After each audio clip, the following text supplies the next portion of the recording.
As a therapist, I'm often asked why depression and anxiety are so common among children and adolescents. One explanation, almost surely the most neglected, is declining interest in God and religion. I see the consequences of this in my practice almost every day, and this is not merely my personal observation. A 2018 Harvard study involving 5,000 people examined how being raised in a family with religious beliefs affects the mental health of children. The study found that kids who attended a religious service at least once per week scored higher on psychological well-being measurements and had lower risks of mental illness. Weekly attendance was also associated with higher rates of volunteerism, lower probabilities of both drug use and early sexual initiation, and a sense of purpose. Yet despite all the evidence that religious involvement leads to positive behaviors, Gallup reports that the U.S. has seen a 20% decrease in attendance at formal religious services in the past 20 years. In 2018, the American Family Survey revealed that nearly half of adults under 30 do not identify with any religion. From a purely psychological point of view, this is not a good trend. Nihilism, the belief in nothing, is a rich fertilizer for anxiety and depression. In contrast, the belief in God, a guardian figure who loves us, is an invaluable source of support and comfort. I am often asked by parents, how do I talk to my child about death if I don't believe in God or heaven? My answer is always the same. Fake it. There are many things you don't tell your children the full truth about. For instance, if your children hear about a tragedy that has occurred in your community, you tell them that it will never happen to them. We don't have a crystal ball and cannot know that bad things will not happen to our children, yet we reassure them with a hopeful narrative. The same applies to believing in God and heaven. Even if you believe that when your life ends, your bones turn to dust and you are gone for eternity, such beliefs don't help children. They only scare them and create anxiety over death and dying.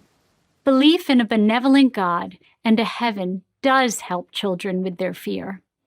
In our current age of broken families, distracted parents, school violence, and nightmarish global warming predictions, imagination plays a big part in children's ability to cope. It is far better for kids to use their imagination constructing something positive, such as a God who cares about us, than the dark nihilistic idea that there's no creator and protector and no purpose to our existence. I am also frequently asked how parents can instill gratitude and empathy in their children. Again, the best answer is involvement in an organized religion. All traditional faiths encourage gratitude and empathy as antidotes to entitlement and selfishness. These are the building blocks of strong character. They also protect against depression and anxiety. Additionally, religion provides children a chance for community. Being with people who share their faith can act as a buffer against the emptiness and isolation of modern culture. This is more necessary than ever in a world where teens can have hundreds of virtual friends and few real ones. And religion helps teach children mindfulness, a sense of self-control and discipline. Your young children might not be aware they are entering a house of worship, but they do know they're supposed to act in an appropriate manner when they are there. They have to relax their bodies and calm their minds. It is true that if you feel ambivalent about God and religion, your children will likely follow your example. However, if you practice religion or send your children to religious school, knowing it is good for them, you might surprise yourself and get something meaningful out of it too. In other words, your children may bring you back to faith. It's certainly worth an extended experiment for their sake and for yours. Consider one more argument. If you take the idea seriously that your children should be free to choose or reject God and religion, they need to be exposed to God and religion. How else will they be able to make a free and informed choice?